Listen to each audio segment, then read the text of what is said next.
Some people can't handle new information. It floods their minds.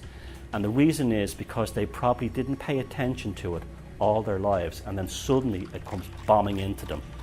Now, how this gets bad is, if you wake up, if you lived on a desert island, it wouldn't be a problem.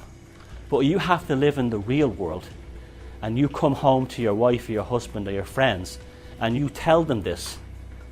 There's three reactions, right? There's fear, because they think you're going nuts, and that really is very frightening for them. Could you imagine if you were a woman and you weren't working, you were raising 3 kids, and your husband comes home and tells you this stuff? Think about that. Who's going to take care of my kids? The other one is absolute shock. You cannot believe what this person is saying. You just think about that. It's absolutely... How would a normal person who's never heard anything like that react? And then the other one is they become extremely critical through ridicule, and this is where it can really hurt a person. And then they would go, oh, you and your stupid thing. And then what happens is that person goes into themselves. You understand? Because then they don't trust anybody.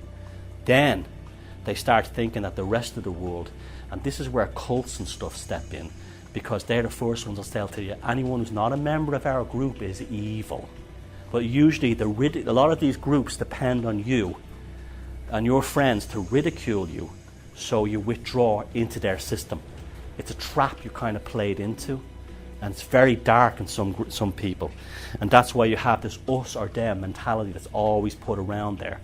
So what happens is, suppose you discover something like, I don't know, something to do with the conspiracy thing, like the vaccines, or they don't work or something like that, or they kill kids or something like that, or they make you sterilise. And you tell that to a normal person who spent their whole life believing everything, working in the system, questioning nothing, and they're told that, and the first thing they'll do is they'll laugh at you, say you're an idiot, you're mental, and you're stupid.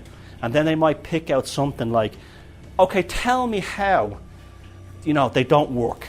Explain to me how they don't work. And then the person will say, well, I saw a YouTube video about it, and it was another blog post about it, and it was talking about this guy who is he? And well, his name was Professor something, and where was he from? Okay, and then what they'll do is they'll grind you down, that you'll suddenly look like a fool. And very quickly, because remember, you're coming in with something that's unusual against an enormous body of literature, scientific things, that's vast, accepted. And you think you can take that all on because you saw a 10-minute YouTube video.